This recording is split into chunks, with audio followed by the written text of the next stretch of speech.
لله رب العالمين والصلاة والسلام على سيد الأنبياء والمرسلين وعلى آله وأصحابه وأزواجه وذرياته وأهل بيته أجمعين.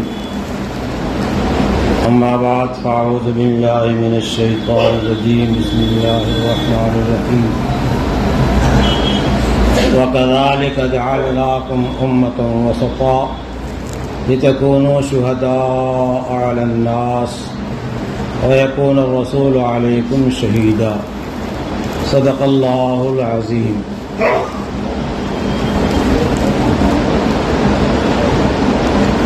اللہ رب العالمین نے قرآن کریم نازل فرمایا. نبی کریم سیدنا مولانا محمد رسول اللہ صلی اللہ تعالی علیہ وسلم پر.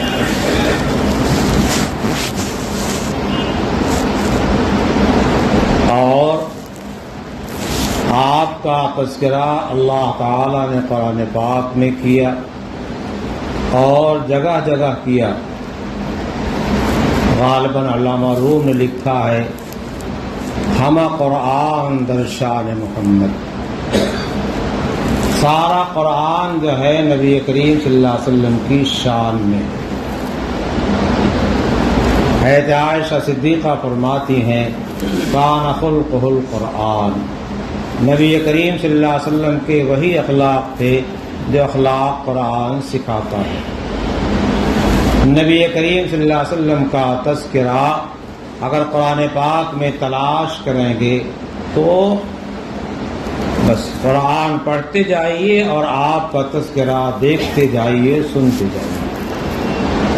آپ کا اس میں مبارک قرآن کریم میں 4 آیات میں ذکر کیا گیا ہے. محمد جو آپ کا نام ہے وہ 4 آیات میں ذکر کیا گیا ہے. اور دوسرا نام جو ذکر کیا جاتا ہے احمد، وہ قرآن کریم کی ایک آیت میں ذکر کیا گیا ہے. باقی بہت ساری آیات ہیں جن میں آپ کو خطاب کیا گیا ہے اور آپ کے ذریعے سے امت کو خطاب کیا گیا ہے. بہت سارے مضامین آپ کو خطاب فرما کر کے امت کو درس دیا گیا ہے. اس لیے قرآن پاک کو پڑھنا چاہیے. اللہ تعالیٰ نے اس امت کو قرآن طاقوں میں سجانے کے واسطے نہیں دیا ہے، جزدان میں بند کر کے رکھ دینے کے واسطے نہیں دیا ہے، بلکہ قرآن کریم جو ہے اللہ تعالیٰ کا فرمان ہے اور قرآن کریم کے مطابق زندگی گزارنے کا ہمیں حکم دیا گیا ہے. نبی کریم صلی اللہ علیہ وسلم پہ نازل کیا گیا. آپ غار حرا میں اعتکاف فرماتے تھے، عبادت کرتے تھے، اور آپ کے آنے کا زمانہ جو ہے انتہائی جہالت کا زمانہ ہے، انتہائی بے حیائی و بے غیرتی کا زمانہ ہے.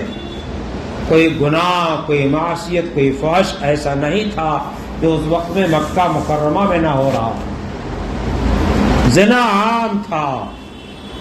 ایک عورت کو بچہ پیدا ہوتا تھا، کئی اپنے رئیس کے پاس جاتے تھے، قوم کے سردار کے پاس جاتے تھے اور ہر ایک دعویٰ کرتا کہ یہ بچہ میرا، وہ کہتا میرا، وہ کہتا میرا.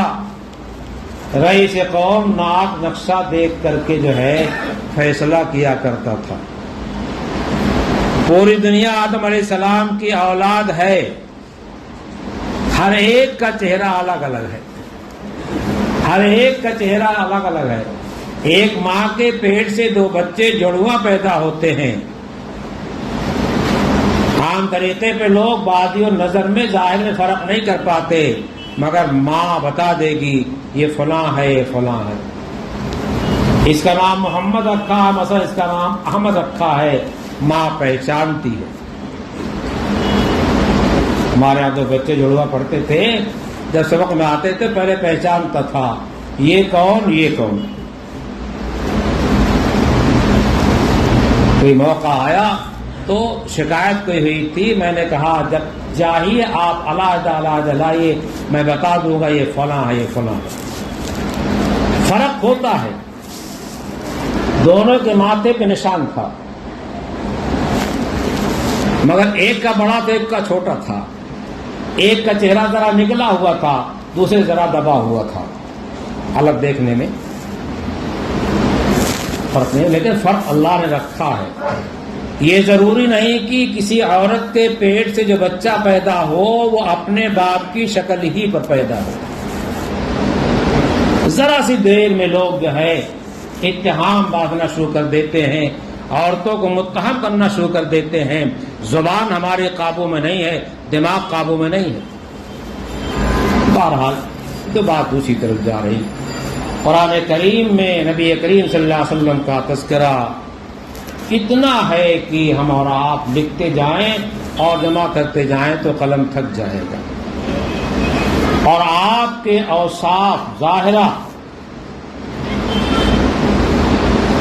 یعنی خلق تخلیق آپ کی جو ہوئی شکل صورت ناک نقشہ، ویسی شکل ویسی صورت اتنا حسن اتنا جمال جو ہے کسی انسان کو نہیں ملا۔ ساری کائنات میں سب سے زیادہ حسین جو مخلوق پیدا کی گئی وہ انسانوں کی پیدا کی گئی ہے۔ چاند بڑا خوبصورت ہے، بڑا روشن ہے، اگر کسی کا بیٹا پیدا ہو اور اس کا چہرہ چاند جیسا ہو، ہلالی جیسا پہلی دوسری تیسری تاریخ ہوتا ہے تو بڑا اچھا لگے گا نا۔ چاند انسان کی صورت کے سامنے مقابل نہیں ہو سکتا۔ اسی لیے جو لوگ نبی کریم صلی اللہ علیہ وسلم کی شکل کو چاند سے تشبیہ دیتے ہیں، سورج سے تشبیہ دیتے ہیں، تو یہ کہا جاتا ہے کہ نبی کریم صلی اللہ علیہ وسلم کی صورت کی تصویر کشی نہیں کر سکا۔ شبیہ کا بدر اللیل، عربی شاعر کہتا ہے آپ جیسا تو 14ویں رات کا چاند ہے منور، اور اس کے آگے کہتا ہے بل انت انورو، بل انت انورو، آپ چاند سے زیادہ حسین اور جمیل نورانی۔ ایک صحابی رضی اللہ تعالی عنہ نبی کریم صلی اللہ علیہ وسلم کے پاس بیٹھے ہوئے ہیں، 14ویں کا چاند نکلا ہوا ہے، وہ فرماتے ہیں بیان کرتے ہیں، حدیث کتابوں میں حدیث لکھی ہوئی ہے کہ میں کبھی چہرے انور کو دیکھتا تھا اور کبھی بدر منور کو دیکھتا تھا، کبھی 14ویں رات کے چاند کو دیکھتا تھا اور کبھی نبی اکرم صلی اللہ علیہ وسلم کے چہرے انور کو دیکھتا تھا، تو آپ کے چہرے انور کے سامنے چاند پھیکا پھیکا معلوم ہوتا تھا۔ سب سے زیادہ روشن چاند کس رات میں ہوتا ہے؟ 14ویں شب میں ہوتا ہے۔ چاند پورا تو 13ویں بھی ہوتا ہے، 14ویں بھی ہوتا ہے، 15ویں بھی ہوتا ہے، یہ گنگوئی رحمۃ اللہ نے لکھا ہے، وہ لکھا ہے، لیکن جو ہمارے عرف مشہور ہے وہ کیا ہے؟ 14ویں کا چاند ہے، سورج ڈوبنے سے پہلے نکل آتا ہے اور صبح تک رہتا ہے، صبح صادق کے بعد تک رہتا ہے، پوری رات چمکتا رہتا ہے اور پوری دنیا کو روشن کر رہا ہے۔ ایک چاند پوری دنیا میں روشنی پھیلا رہا ہے اور ایک سورج پوری دنیا میں روشنی پھیلا رہا ہے، لیکن نبی کریم صلی اللہ علیہ وسلم کے چہرے انور سے تشبیہ نہیں دی جا سکتی۔ نبی کریم صلی اللہ علیہ وسلم کے چہرے جیسا اس کو نہیں پایا جا سکتا۔ گستاخ ہے جو ایسا کرتا ہے۔ ایک صاحب نے اشعار لکھے تھے، ہم نے چھپوائے تھے، احمدی رحمۃ اللہ علیہ شہدائیوں میں مولانا عبد الحمید صاحب آدمی رحمۃ اللہ علیہ تھے، ان کے یہاں کتاب میں نے بھیجا، انہوں نے خط لکھ کے بھیجا کہ تشبیہ صحیح نہیں۔ اس میں لکھا تھا آپ کا روئے منور آفتاب و ماہتاب، آپ کا روئے منور آفتاب و ماہتاب۔ اس پہ حضرت نے اعتراض کیا تھا، میں نے کہا حضرت کوئی تعبیر ہی نہیں کر سکتا ہے، تعبیر یہیں تک پہنچتی کیا کریں گے، کوئی تعبیر ہی نہیں کر سکتا۔ رخ مصطفیٰ ہے وہ آئینہ کہ بعد اس کے کوئی آئینہ، نہ ہماری بزم خیال میں نہ دکان آئینہ دار میں۔ رخ مصطفیٰ ہے وہ آئینہ، اب ایسا کوئی آئینہ نہ ہماری بزم خیال میں نہ دکان آئینہ دار میں۔ صحابہ کرام آپ کا نقشہ بیان کرتے ہیں، آپ کے خلق کو بیان کرتے ہیں، بیان کرتے کرتے کرتے کرتے آگے جا کہتے ہیں کہ آپ جیسا نہ پہلے دیکھا گیا آپ سے اور نہ آپ کے بعد دیکھا گیا۔ ما رأیت مثلہ صلی اللہ علیہ وسلم قبلہ ولا بعدہ صلی اللہ علیہ وسلم، آپ جیسا نہ آپ سے پہلے دیکھا نہ آپ کے بعد دیکھا۔ یہ صحابہ کرام کا ادراک ہے، بعد کا زمانہ کہاں صحابہ نے دیکھا تھا، صحابہ کرام کا ادراک ہے۔ آپ کا حسن و جمال ہے کہ عائشہ صدیقہ رضی اللہ عنہا پر اور بعض صحابہ کرام پہ زیادہ کھولا گیا تھا۔ کیوں ہے کہ عائشہ صدیقہ رضی اللہ عنہا نوعمر تھی، لیکن دنیا کا کوئی مرد نبی کریم صلی اللہ علیہ وسلم سے زیادہ پسندیدہ حضرت عائشہ صدیقہ کے نزدیک نہیں تھا۔ آج اعتراض کیا تھا، حضرت عائشہ صدیقہ فرماتی ہیں لو علموا آل مصر لولا خدہ، اگر آپ کی جبین مبارک کی نورانیت، چمک دھمک، خوبصورتی اہل مصر اس کو دیکھ لیتے، لما بذلوا فی صوم یوسف من نقدی، یوسف کی خریداری میں ایک دمڑی کا دام نہ لگاتے، ایک پیسے کا دام نہ لگاتے، جبکہ یوسف علیہ السلام کا معجزہ آپ کا معجزہ تھا۔ لیکن نبی کریم صلی اللہ تعالی علیہ وسلم جس طریقے سے نبوت و رسالت میں سب پر فائق اور بالا ہیں، اسی طریقے سے حسن و جمال میں، شکل و صورت میں بھی تمام انبیاء کرام پر آپ کو سیادت حاصل ہے۔ فرماتی ہیں حضرت عائشہ صدیقہ رضی اللہ تعالی عنہا لواہی زلیخا لو رأینا جبینہ، جب زلیخا کا معاملہ پھیلتا چلا گیا، عورتوں نے زلیخا کو لان تان کرنا شروع کیا کہ کیسی عورت ہے۔ ایک پردیسی شخص آیا جو غلام بن کر کے آیا اور بکتا بکاتا آیا، اس کے پیچھے پڑی ہوئی ہے یہ کیسی خاتون ہے۔ لیکن زلیخا نے یوسف کو دیکھا تھا، شہیدہ تھی، اس نے کیا کیا، دعوت دیا جو اس کی ملنے والی تھی، جو اعتراض کرنے والی تھی، اور یوسف علیہ السلام کے کمرے کے اندر رکھا۔ دسترخوان پہ پھل لگایا گیا، چاقو رکھا گیا، کاہے کے واسطے؟ کھانے کے واسطے۔ اپنے ہاتھ سے کھاؤ، کاٹو، اپنے ہاتھ سے کھاؤ، اس میں پھل کا نقصان کم ہوتا ہے، اور کاٹ رکھ دیا کسی نے کھایا نہیں، سوکھ جائے گا صرف۔ مثلا معلوم ہے تو زمانے دستور یہ تھا کہ خود ہی کاٹو خود ہی کھاؤ۔ سب نے کیا کیا، دسترخوان پہ جب شروع کیا کھانا تو ایک ہاتھ میں چاقو لیا اور ایک ہاتھ میں پھل لیا اور کاٹنا شروع کیا۔ جب پھل پہ لگا دیا ہے چاقو کو تو زلیخا نے کہا یوسف باہر نکلو۔ اب وہ ایک چیز ذہن میں رکھ کے بیٹھی ہوئی تھی کہ کیسا حسین ہے، کیسا شخص ہے، زلیخا شہدا ہے، اور کسی طرح جو ہے وہ کسی چیز کی پرواہ نہیں کر رہی ہے۔ تو یہ یوسف کو دیکھا تو اس کو جمال دیکھ کے ایسی ٹکٹکی بدھی کہ ہاتھ چل چکا ہے، مگر بے خود تھی، وہ اس کی طرف توجہ نہیں تھی، انگلیاں کرتی۔ عائشہ صدیقہ بہت بڑی زبان عرب کی ماہر ہے، اشعار بے تکلف کہتی تھی۔ فرماتی ہیں یہ زلیخا کی سہیلیاں جنہوں نے یوسف کو، حسن یوسف کو دیکھ کر کے اپنے ہاتھ کو کاٹ لیا تھا، اگر ہمارے سرکار کے جبین مبارک کو دیکھتی تو اپنے دلوں پہ چھریاں چلا لیتی۔ ہماری لواحی زلیخا لو رأینا جبینہ، آپ کی پیشان مبارک کو دیکھ لیتی۔ لآثرن بالقتل القلوب علی اليدین، ہاتھ کاٹنے کے بجائے کیا کرتے ہیں؟ اپنے دلوں کو کاٹ ڈالتی، چیر ڈالتی. حضرت عائشہ سے کوئی پوچھے حضور کا حسن جمال کیسا تھا؟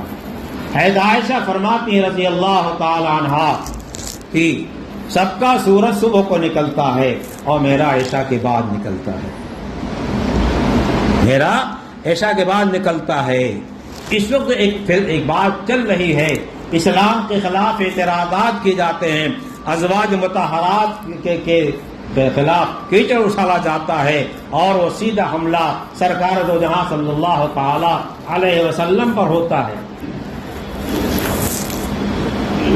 جو نہ پہچانے وہ کیا جانے؟ پہچانا نہیں محمد کون ہے، پہچانا نہیں کہ امت کی ماں ہے حضرت عائشہ صدیقہ. اپنی ماں کے بارے میں زبان کو استعمال کرنے میں ڈرا جاتا، بچا جاتا ہے. النبی اولا بالمؤمنین وازواجہ امہاتہم. انبیاء علیہ السلام کے ازواج کیا ہیں؟ حضور صلی اللہ علیہ وسلم ازواج مطہرات پوری امت کی مائیں ہیں. اور صرف یہ آپ کی خصوصیت نہیں ہے، تمام انبیاء کرام کی مائیں کی بیویاں، تمام انبیاء کرام کی بیویاں امت کی مائیں ہیں. جیسے حضور پاک صلی اللہ علیہ وسلم ازواج مطہرات امت کی مائیں ہیں. اور تجربے کی بات کہتا ہوں، ازواج مطہرات پہ اعتراض کو جو شخص دفع کرتا ہے، نبی کریم صلی اللہ علیہ وسلم کو کی محبت اس کو ملتی ہے، پہنچتی ہے، ملتی. بہرحال محمد رسول اللہ صلی اللہ علیہ وسلم کا اس وقت میں تذکرہ چل رہا ہے. آپ کا تذکرہ تو روز ہونا چاہیے، ہر دم ہونا چاہیے، ہر آن ہونا چاہیے، ہر شکل آنے والی میں ہمیں ان کا دھیان ہونا چاہیے کہ محمد رسول اللہ نے جو دین ہم کو دیا ہے، احسان فرمایا ہے، اللہ کی مرضی اس دین کے مطابق عمل کرنے میں ہے.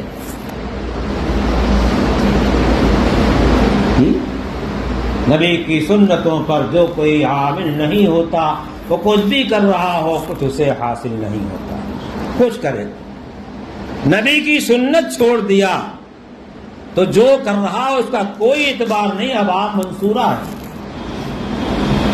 نبی کریم صلی اللہ تعالی وسلم کو اللہ تعالی نے سارے عالم کے واسطے رحمت بنا کے بھیجا ہے.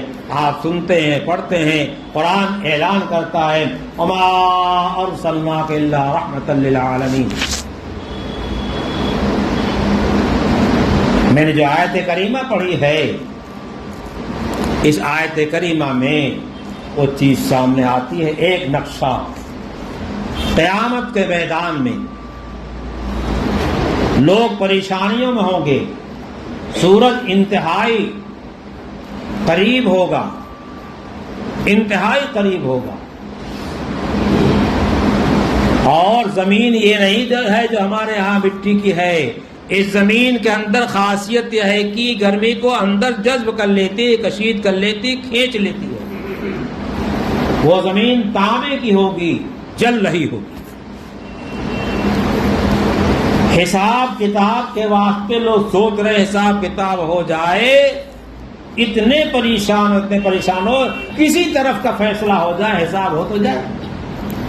500 برس کا زمانہ گزر جائے گا، کچھ نہیں. اب لوگ وہاں حیران ہوں گے، پریشان ہوں گے کہ کسی سے بارگاہ رب العزت میں سفارش کروانی چاہیے.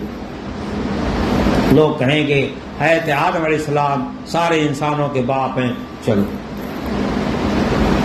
جائیں گے، درخواست دیں گے. کہا میں نے ایک کام کر لیا تھا جنت میں، جس درخت سے منع کیا گیا تھا، حالانکہ وہ نسیان میں ہوا تھا. قرآن کہتا نسی آدم علیہ السلام سے بھول ہو گئی تھی، ولم نجد لہ عزما، گناہ کے ارادے سے بھٹائی سے نہیں کیا تھا. قرآن کہہ رہا، لیکن وہ حیا ہے. نبی کی حیا سب سے اونچی حیا ہوتی ہے، اور سردار دو جہاں صلی اللہ علیہ وسلم کی حیا تمام حیاؤں کی سردار ہے. اس طریقے سے مختلف انبیاء کرام کے پاس جائیں گے. روایت میں نوح علیہ السلام کا نام آتا ہے، ان کے پاس جائیں گے.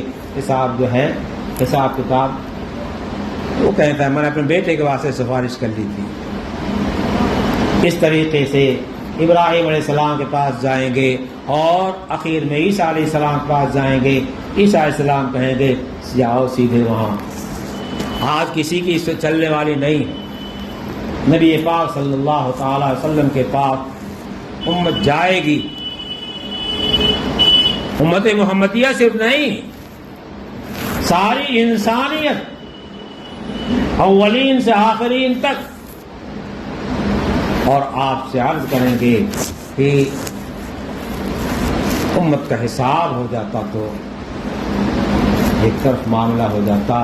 درخواست دیں گے، حضور پاک صلی اللہ علیہ وسلم فوراً قبول فرما لیں گے. کیوں؟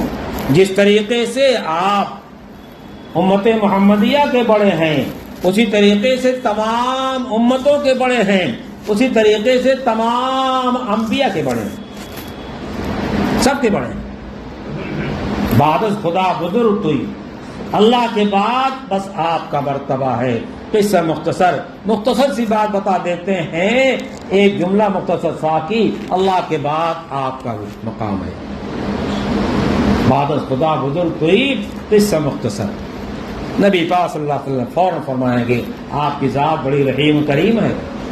قرآن نے آپ کو کیا کہا ہے؟ بالمؤمنین رؤوف الرحیم. آپ کی صفت رافت ہے، رحمت ہے. جائیں گے اللہ تعالیٰ کی بارگاہ میں سجدے میں گر جائیں گے، کچھ تسبیحات پڑھیں گے، اللہ تعالیٰ کے حمد بیان کریں گے. اسی وقت حضور صلی اللہ علیہ وسلم کی قلب و حمد القا ہوگی، اسی حمد کے ساتھ حمد کریں گے. حدیثوں میں اس کے الفاظ نہیں ذکر کیے گئے ہیں. اسی وقت آپ کو القا کیا جائے گا، آپ ان محامد کے ساتھ جو حمد کریں گے حدیثوں میں لکھا ہوا ہے. اللہ تعالیٰ بڑے پیار سے فرمائیں گے یا محمد ارفع راسک سل تعطا اشفع تشفع. محمد سر اٹھاؤ، محمد سر اٹھاؤ. سفارش کرنا چاہتے ہو؟ اب اللہ تعالیٰ جانتے ہی یہ کاغذ لے آئے ہیں. سفارش کرنا چاہتے ہو کسی کی، کوئی کام ہے تمہاری سفارش قبول کی جائے گی. کوئی سوال ہے، کوئی درخواست ہے، تمہاری درخواست پوری کی جائے گی، تمہارا سوال پورا کیا جائے گا. اللہ حبیب پاک صلی اللہ علیہ وسلم فرمائیں گے یہ امت کا حساب لے لیا جائے. پوری امت، تمام امت، بس حساب کتاب شروع ہو جائے گا. ابتداءً کیا ہوگا؟ ابتداءً یہ ہوگا کہ وَامْتَازُوا الْيَوْمَ أَيُّهَا الْمُجْرِمُونَ. جن لوگوں نے اللہ کی نہیں مانی، کفر میں شرک میں رہ گئے اور رہ کر کے چلے آئے، کنارے ہو جاؤ. مجرم الگ اور فرما بردار الگ.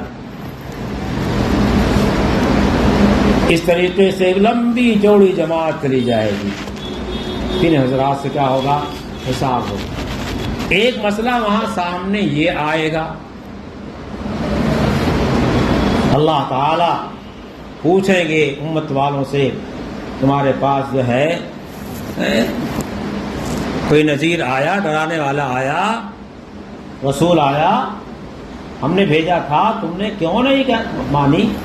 تو بہت صفائی سے کہہ دیں گے، صاف صاف جھوٹ. ما جاءنا من بشیر ولا نذیر. صاحب کوئی آیا ہی نہیں، کوئی آیا ہی نہیں. نوح علیہ السلام کو بلایا جائے گا، مثلا دوسرے انبیاء کو بلایا جائے گا کہ آپ کو ہم نے تبلیغ کے واسطے بھیجا تھا، آپ نے ادا کیا؟ کہاں؟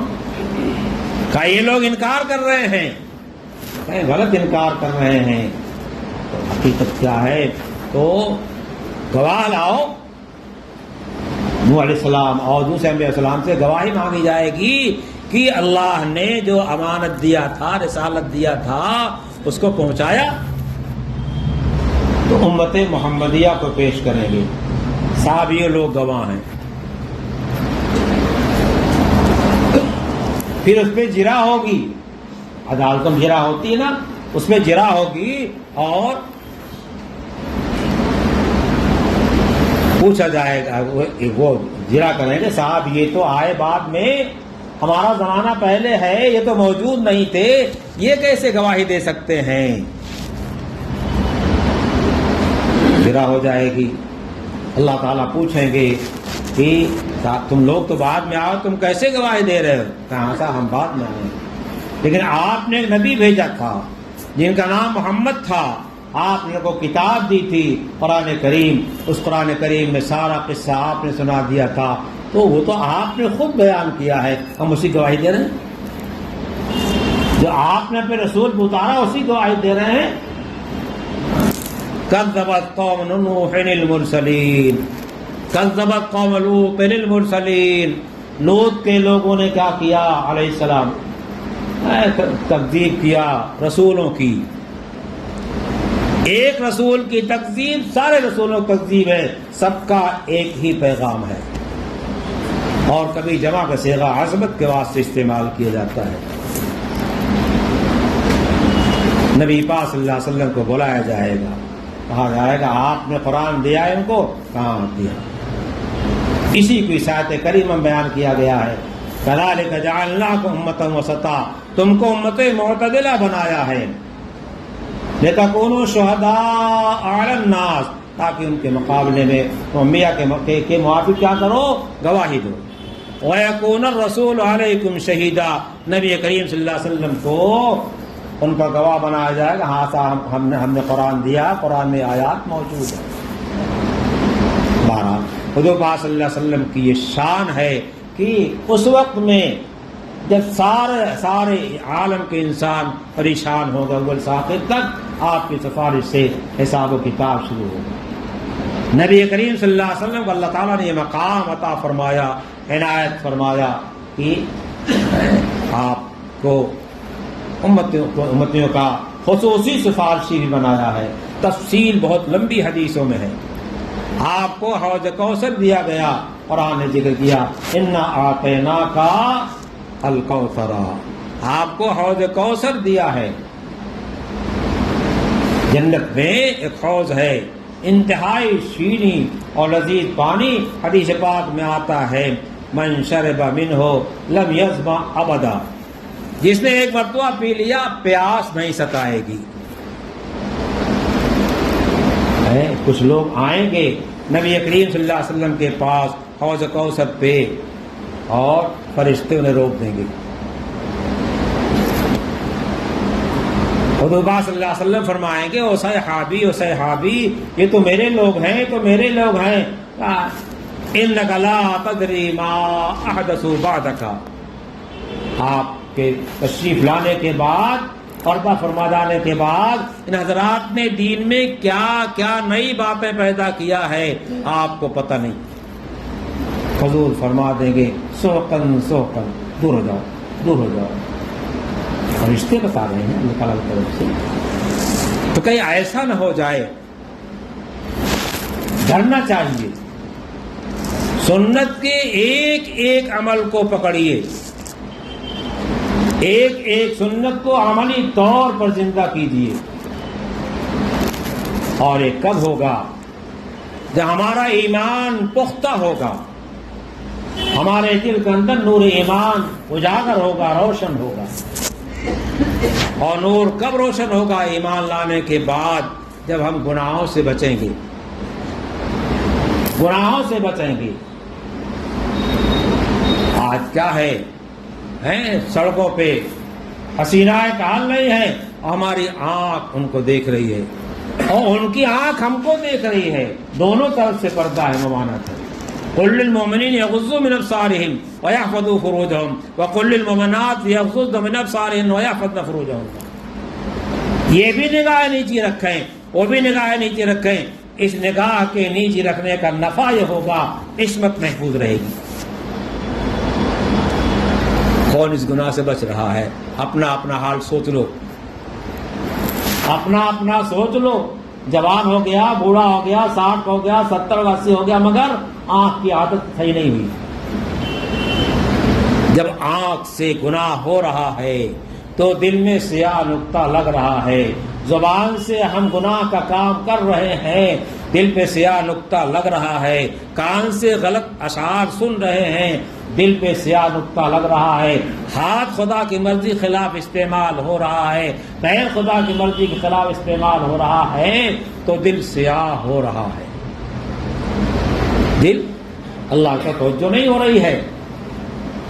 اگر ایسا ہے اور ہے، ہم تو انسان ہیں، انسان خطا سے نسیان سے مرکب ہے. اول الناس سب سے پہلے انسان حضرت آدم علیہ السلام سے نسیان ہوا، تو ہم کہاں؟ کیا علاج ہے اللہ کے سامنے؟ توبہ استغفار. توبہ کے پانی سے کیا کرو؟ اس کو دھلو.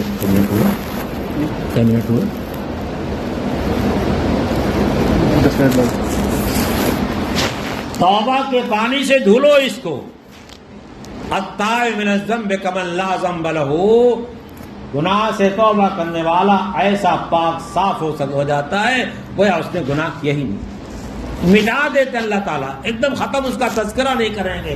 اللہ کے ذات بڑی غیور ہے اور بڑی رحمت اپنے بندوں کے ساتھ کرتے ہیں. عجیب ذات ہے اللہ تعالیٰ کی، بڑی کریم ہے، بڑی رحیم ہے، غفور ہے، ستار العیوب ہے. توبہ کے پانی سے دھلو اور آنکھ کی حفاظت کرو، کان کی حفاظت کرو، زبان کی حفاظت کرو. کشو بندو، لب بندو، گوش بند. آنکھ کو گناہ سے بچا لو، زبان کو گناہ سے بچا لو اور کان کو گناہ سے بچا لو. گر نبینی نور حق برمن بخند. اگر اللہ کی معرفت و محبت کا نور تمہارے اندر نہ آ جائے تو ہنسنا میرے اوپر کیسی بات کہہ رہا تھا، تو غلط ہے. غلط نہیں، کر کے دیکھو. کیا ایسا تلاوت مجھے نہیں لگتا، نماز پڑھنے کو جی نہیں چاہتا،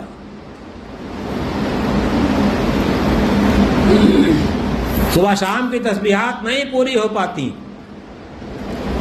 تو کھانا بھی چھوٹتا ہے، ہوٹل کی چائے بھی چھوٹتی ہے، اور زبان سے علماء پہ اور عوام پہ ان پہ تبصرہ بھی چھوٹتا ہے، ایک دوسرے برائیاں کرنا یہ بھی چھوٹ رہا ہے.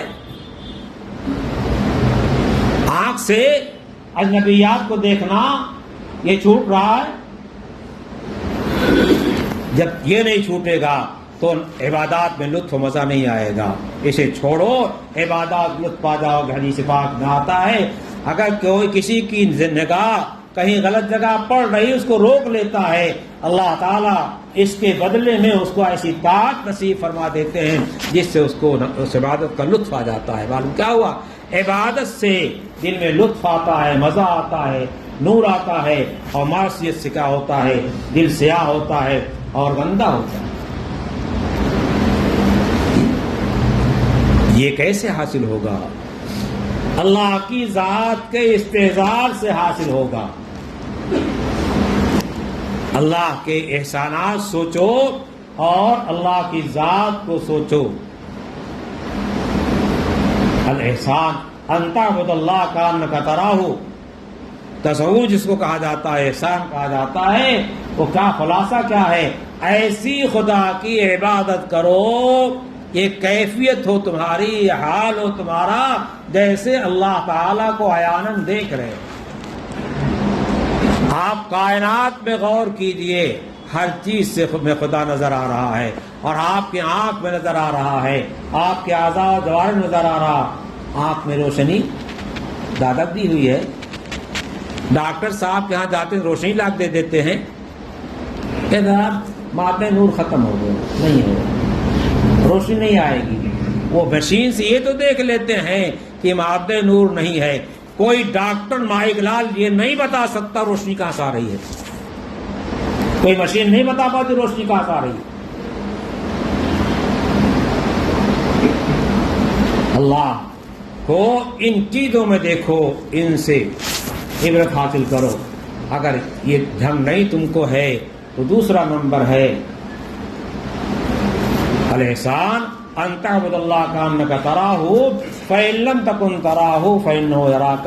دوسرا تصور یہ جماؤ، اللہ ہم کو دیکھ رہا ہے، گھر میں ہے تو بھی دیکھ رہا ہے، تنہا ہے تو بھی دیکھ رہے ہیں، اور بیوی بچوں کے ساتھ تب بھی دیکھ رہے ہیں، بازار میں تب بھی دیکھ رہے ہیں، اور سفر میں حضر میں جہاں ہے اللہ دیکھ رہا ہے.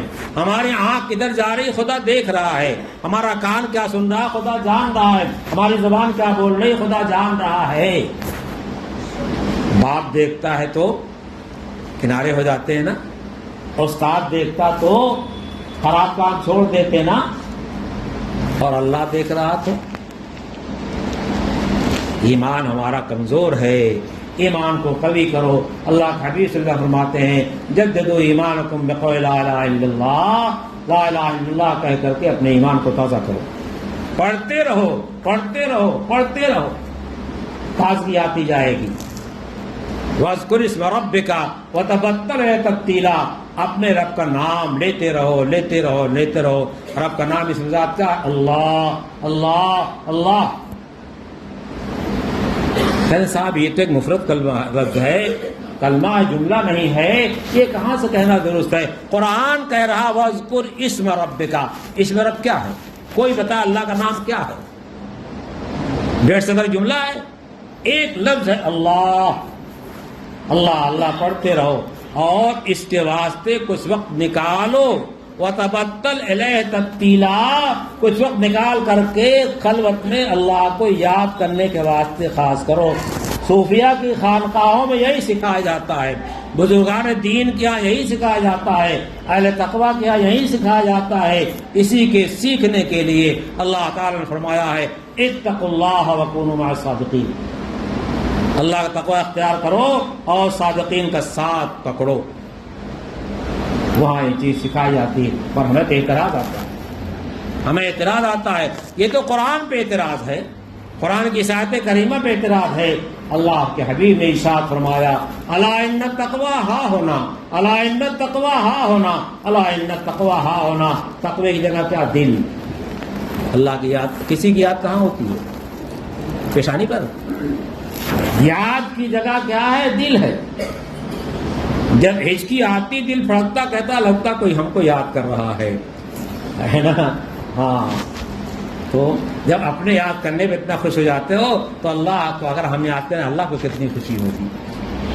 اللہ اپنے بندوں سے چاہتا ہے کہ ہم یہ بندے ہمارا ذکر کریں، نماز بھی ذکر ہے، تلاوت ذکر ہے، روزہ ذکر ہے، حج بھی ذکر ہے، اور دنیا میں جتنے اعمال آتے ہیں سب اللہ کا ذکر ہے۔ اگر ان حالات میں اعمال میں ہوتے ہوئے اللہ کے قانون کا پاس لحاظ کرتے ہیں، جائز کماتے ہیں، حلال کماتے ہیں، ناجائز نہیں کماتے، حرام نہیں کماتے، تو دکان بیٹھے ہوئے بھی ہم دکان پہ اللہ کی یاد میں لگے ہوئے، اللہ کی یاد میں لگے ہوئے ہیں۔ اس بندے کی حدیث پاک بہت تعریف کی گئی ہے کہ مسجد سے گیا اور اس کا دل مسجد سے اٹکا ہوا ہے، دکان پہ پہنچا اور گھڑی دیکھ رہا ہے، گھڑی دیکھ رہا، گھڑی دیکھ رہا کہ عصر کا وقت ہو گیا، بس چلو۔ بار بار گھڑی دیکھ رہا ہے تو دکان پہ، گھڑی بار بار دیکھ رہا، کیوں؟ اس لیے کہ اللہ کے واسطے نماز پڑھنے جاتا ہے، اللہ کے واسطے نماز پڑھنے جاتا ہے۔ نماز بھی کا اللہ کا ذکر ہے، اقم الصلاۃ لذکری، نماز قائم کرو میری یاد کے واسطے اور میرے ذکر کے واسطے۔ تو اس طریقے سے اپنے کو اللہ کی اطاعت پہ عبادت پہ لائیے، اور معصیت کے سے بچنے کا یہی طریقہ ہے کہ اللہ کی ذات کا استحضار ہمارے اندر ہو۔ اللہ کی ذات کا استحضار ہوگا اور ہمت ہوگی تو گاڑی پار ہو جائے گی۔ جو حضرت نے فرمایا ہے استحضار ہمت کا سراسر نسخہ اکسیر ہے اصلاح امت کا۔ اس باتوں کو آپ مجمع میں سننے سنانے کی فکر کیجئے۔ آپ کو اللہ تعالیٰ نے جو علماء عنایت فرمائے ہیں، آپ کے گھر میں ہے، آپ کے محلے میں ہے، آپ کی مسجد کے امام ہے، اس سے رابطہ جوڑو، کوئی کام خلاف شرع مت کرو۔ دور دور دیکھتے ہیں اور قریب میں نعمت ہے اس کو جو ہے نہیں دیکھتے۔ میں مثال دیا کرتا ہوں کہ میاں بیوی بیٹھے موبائل میں دوسرے کی صورتیں دیکھ رہے ہیں، دونوں، یہ بھی دیکھ رہی وہ بھی دیکھ رہا، پاگل دیوانہ۔ بیوی کے بغل بیٹھا ہوا دوسرے موبائل میں دیکھ رہا، اس سے کیا پا جائے گا؟ گدھا ایک دم سے۔ اللہ کے بندے سنو، مولانا کیا ہے کہ دل کے کان سے سنو تو دل کے کان سے سنو، عمل کے واسطے سنو، عمل کے ارادے سے سنو اور اپنی زندگی کو بدل دو۔ آج اگر 12 ربیع الاول میں آپ حضور صلی اللہ علیہ وسلم کو آپ کو خاص طریقے سے یاد آ رہے ہیں تو آج اس بات کا تہیہ کر لیجئے کہ حضور کی سنت کے خلاف کوئی دن ہمارا نہیں گزرے گا، کوئی رات نہیں گزرے گی۔ صحابہ کرام، تابعین، تبع تابعین، یہ لمبی چوڑی جماعت ہے، ان سب کو یاد کر کے دیکھو انہوں نے اللہ کو کیسے یاد کیا، اللہ کے حکامات پہ کیسے عمل کیا۔ دنیا کو مت دیکھو، نبی کی صورت، نبی کی سیرت، نبی کا لباس، نبی کی چال، نبی کی ڈال، نبی جیسی تجارت، نبی جیسی زراعت، نبی جیسی ساری چیزیں، اس کو لانے کی کوشش کیجیے۔ ان لکم فی رسول اللہ صلی اللہ علیہ وسلم اسوۃ حسنہ، حضور کی ذات میں کیا ہے؟ اسوہ حسنہ ہے، وہی نمونہ ہے۔ ان الدین عند اللہ اسلام، دین جو ہے اسلام ہے۔ ومن یبتغ غیر اسلام دینا فلن یقبل منہ، غیر اسلام کو جاتا ہے اللہ کے ہاں مردود ہے، مقبول نہیں ہے۔ اللہ سے دعا کیجئے اور کوشش کیجئے اللہ تعالی ہمیں دین کے صحیح راستے پہ چلائیں، اور جو کرتے رہیں کسی پہ فخر غرور نہ کریں، اللہ کے احسان سمجھیں اور کسی کی برائی نہ کریں۔ ہم تو نماز پڑھنے آئے، نماز پڑھنے کے بعد ایک ہفتہ نماز پڑھ لیا تو سب کی غیبت کرنا شروع کر دیا، سب کی برائی کرنا شروع کر دیا، ایسا نہ کرو۔ کسی مسلمان کو حقیر مت سمجھو، وہ بھی خدا کا بندہ، تم بھی خدا کے بندے ہو، بلکہ کسی متعین کافر کو کچھ نہیں کہہ سکتے، ہو سکتا ہے کل کو جو ہے وہ ایمان میں آ جائے۔ کفر برا ہے، کافر برا ہے، لیکن فلاں شخص اعتبار خاتمے کا ہے، کفر پہ مرے گا، اسلام پہ مرے گا، وہ یا ہم کو اس کو کسی پتہ نہیں ہے، کسی برا مت کہو۔ اللہ تعالیٰ توفیق سے